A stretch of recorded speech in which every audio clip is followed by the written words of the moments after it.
Hello, my name is Jen and welcome to the book Refuge. And today I'm going to be doing a retro review of Graceling by Kristin Cashore.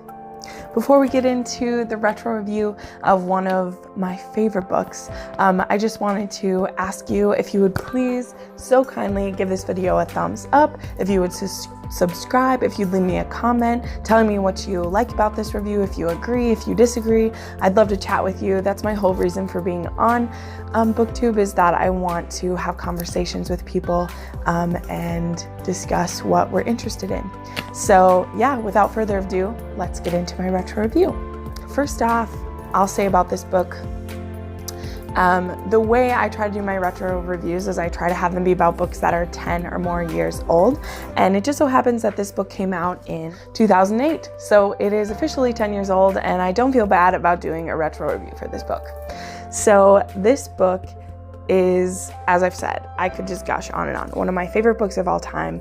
I love the characters. I think the story is really interesting and it has a lot of twists and turns that I wasn't expecting. So because this is a retro review and the book is over 10 years old, also this is a book that was really popular on BookTube not too long ago. I've seen lots of reviews and talks about it. I don't want to spend too much time on the non-spoilery part just because I feel that it's been a fair amount of time, but still, I'll give you a quick ramp up of this book, give you 3 things I like about it, and then we'll dive into a deeper review. So, Graceling is set in a land with 7 kingdoms.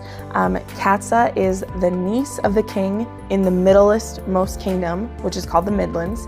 They're not super creative with the names of the countries, which I think is funny because it's Midlands, and then it's Nander, Sunder, Easter, Wester, and then there is a place called Lyned, and there's a place called Monsey. So otherwise, it's pretty straightforward of what their names are. In this land, there are certain people, when they're born, when their eyes settle, so you know, like all babies' eyes are born blue, and then as they get older, their eyes change.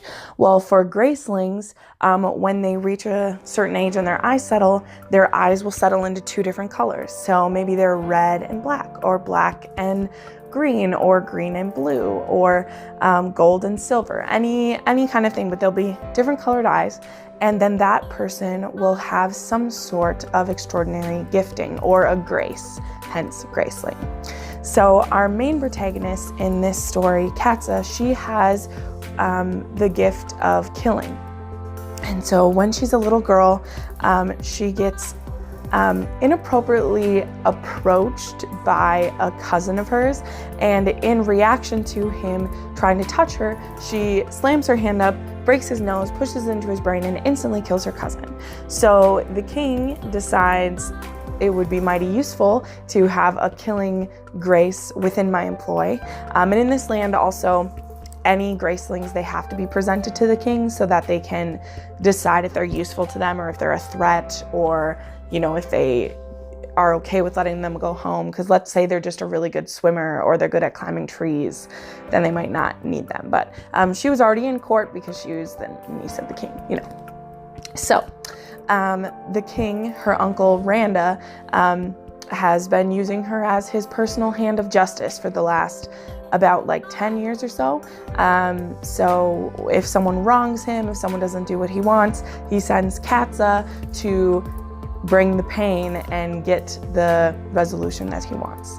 Katza is incredibly strong. She can fight with any kind of weapons with her hands and feet. She can kill anyone with a toothpick is basically the point. However, Katza is kind of restless with this life. She's had to kill people for her uncle. She's had to hurt people. She has to force them to do things they don't want to do. And she's no longer, you know, she's feeling really restless in this life. And her mission at the beginning of this story is she actually has been running a secret council under her uncle's nose with her uncle's spy master and a couple of his lords to subtly undermine the king. Nothing really big, but just trying to, you know, right some of the wrongs that her uncle has done. And one of these things, and not just her uncle, okay, like her uncle's definitely not the worst king, even though he kind of uses her in a bad way. She does this for all the surrounding countries. If there's kings doing bad things, she tries to fix it.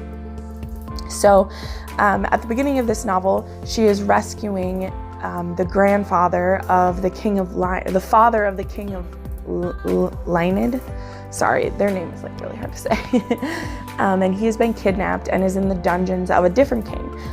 This king didn't have anything to do with the kidnapping, but he is like keeping him prisoner in his dungeon for a fee. Katsa rescues, his name is Grandfather Tealif, and brings him to safety. And in that encounter, she runs into another Lyned. He knocks him out and makes it out with Grandfather Tealif. She rescues him, brings him to safety, and hides him within Randa's court until they can find out who kidnapped him and if it's safe for him to go home. So that man that she had knocked out, he turns up in the Midlands at her court and is snooping around trying to find out what happened to who we find out is his grandfather. Because this man, you guessed it, is a prince of Lyned, and he was also looking for his grandfather, and they just happened to kind of collide with each other. And so him and Katsa begin a friendship. He is graced with fighting, and Katsa's graced with killing, and so they have this ruse / it's really real, where they are training together and trying to make each other better, meanwhile trying to figure out who kidnapped his grandfather. So the entire rest of the book is about a few sinister plots that are underway that Katsa and Poe are trying to unravel to discover who kidnapped his grandfather and why he was kidnapped, and to figure out how they can solve it. So that's really kind of the setup for the novel. A few reasons why I like this. I want to list those just, to get you into it. Number one, this story, this is going to be really hard to put into words because this is one of my favorite books of all time. The characters are so good. Katsa is a little naive in this. Like, she doesn't realize this, like, she realizes her strength, but she doesn't realize her mental strength because her uncle makes her feel really stupid and that the only thing she's good for is killing people. And he doesn't treat her the best. And Poe really comes to help her realize, Poe's the name of this young man. Sorry if I left that out at any point. They become such good friends, and he, shows her, like, you're the strongest person that I know. How would he be able to stop you if you didn't want to keep killing for him? So I just love that about Katsa, of like, she is unhappy with who she is, but she doesn't realize that it could be as simple as her saying no, because how could anyone stop her? She can fight 8 men at one time. Like, how would her uncle make her keep killing people for him? So that's one thing I really like, is just her character arc of realizing that no one can make her do what she wants to do. The second thing is Poe. Prince Greening Grandemalion is his full name, and he goes by Poe, and he has one gold eye and one silver eye, and him and Katsa have such a great relationship. And for me, that comes from the fact that, like, Poe is very patient, he's very intelligent, he is very kind, he is just such a good person, and not in like that unbelievable story way where you're like, oh, you're too perfect. Like, he makes mistakes, he makes errors in judgment, but he is such a good person, and he genuinely wants to be friends with Katsa because he's never met someone that he's so on par with, and someone who, doesn't treat his special ability, any certain way. The ability that everyone thinks that he has. There's a clue for the spoiler part of this. But anyway, I love that about him. And then the third thing is the story. Everything that I just explained, that whole like background I gave, is probably only the first 100 pages of the story. There are so many twists and turns. Just when you think this is this kind of story, it sags this way. And when you're like, no, this is maybe a love story, it goes this way. Or like, who's really the bad guy in this? You think that it's going to be Randa, her uncle, and then it's someone totally different. And if you've never read this story, the person who's really the villain of this story, such a surprise. So yeah, I'm sure plenty of other people have toted this book out, but I just had to do a retro review for it because it is one that is so close to me. And I'm going to talk more about that in the spoiler part. I spent 10 minutes here on the, as you do, you know, my last retro review was 30 minutes long for East, so I'm going to try to like make this one quicker than that. But anyway, we're going to enter spoilers. If for some reason you don't want to see those, thank you for stopping by. Remember to hit the like button on your way out. Okay. Spoilers for this book. I just want to touch on a couple things because again, I don't like to tell everything, but I want to go more into what I mean about how like sweet Poe is, and he's just so great. He is one of my top 5 favorite love interests, and I forgot just his goodness and his patience, and he is a partner with Katza, and he's also willing to let her take the lead. He's not that, because there's another character in this book named Gideon who wants to marry Katza, and when Katza spurs him, when she's like, I don't want this path you want for me, like you want me to become the lady of your house, you want me to have children with you, and like I don't want to do those, and Gideon is like, oh well, children will come, you'll want it later on. And it's like, I'm not the most fiercest, loudest feminist that there is, but even, I don't think you even have to be like really pissed about it. And then when she is like, you're my friend, I don't see you as anything else. He's like, do you think you'd get an offer from somebody else? Like, no one else is gonna put up with you but me. And it's just like, goodbye. You are crossing the friend line and you're making it really awkward, and just stop. Like, get in, he's so frustrating to me. And in comparison with Poe, which this is the spoiler part, I've warned you of this. So when you find out what Poe's gift really is, and that he isn't a gifted fighter, that he is a mind reader, and this whole time, anytime Katza or anyone has been thinking about him, he's able to know what they're thinking. And that hurts Katza so much, and partially because she's been thinking about him a lot, and so she's embarrassed that he knows, you know, everything she's thinking, and that's awkward, but also that she was coming to trust him, and she feels so betrayed by that. But he's so respectful with the gift. Like, he tells Katza, he's like, I didn't choose this. I would do whatever I could to give you the privacy you want, but in this one thing, like, I can't, like, it's not my choice. Just like it wasn't your choice when you killed that man who tried to touch you. Like, you couldn't control it, and I can't control this. He's so respectful and just wonderful, and I just love him so much. So the other person I want to talk about, now that we're in the spoiler part of it, is Bitterblue, who is, there is a sequel to this, and it's called Bitterblue, which I didn't like the book Bitterblue, but in this novel, the character of Bitterblue, she's an 8-year-old girl who is the daughter of the evil king in the story. She is such a smart little girl, and she's so brave, and she, you know, Katza loves her so much, so quickly, and she wants to do whatever she can to protect her, and she is just such a fun character. I really love her. She's awesome.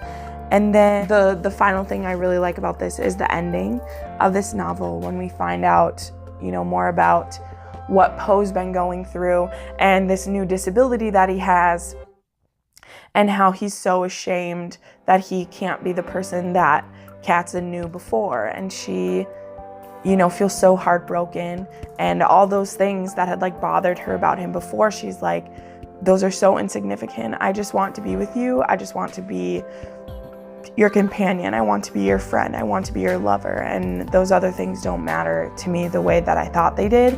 I'm not worried about them anymore. I trust you with who I am, and you trust me with who you are. And I just think it's so beautiful. So yeah, this book is so interesting. It's full of adventure. It isn't just the lovey things. That's just what I really got out of it this time around, because previously I've been so into the action, and just like it really sweeps you from thing to thing and just whipping you all over the place. But I was just really struck by the kindness of Poe, and his deep love for Katza and for his family, and for his willingness to not have his masculinity threatened just because Katza is stronger and like better at something than him, whereas like Gideon, this other person who in all other accounts seems like a great guy, but his masculinity is threatened, that this woman who could kill him with her pinky finger, and he wants to, you know, have her submitted to him. And Poe is more like, no, I want you to be whoever you can be, who you are, because who you are is an asset to me. It isn't a threat. It is a joy to me that you can do these things that I can't do. So anyway, I highly, highly suggest Graceling by Kristin Cashore. Please share down below if you've read this, what your thoughts of it were, if this got you more interested in reading it. Also, I will throw out the audiobook for this is amazing. I listened to it for a reread a few years ago, and it has like a full cast. So there's someone who plays Katza and Poe and everybody, and it's really fun. So if you're someone who loves audio, this one has a great one. It's told in a really cool way. So, and then the other book that is really good in this series, I'll show it to you, is Fire. This is a companion novel. It's not a sequel. It's about a completely different land, but then it connects with this in an interesting way that I won't share if you haven't read it, but it's very good as well. However, Bitterblue, which you can see behind me in there, is not my favorite, but you can get a full lot of story from just these two books. You don't have to read Bitterblue, even though you will want to read Bitterblue after you read Graceling.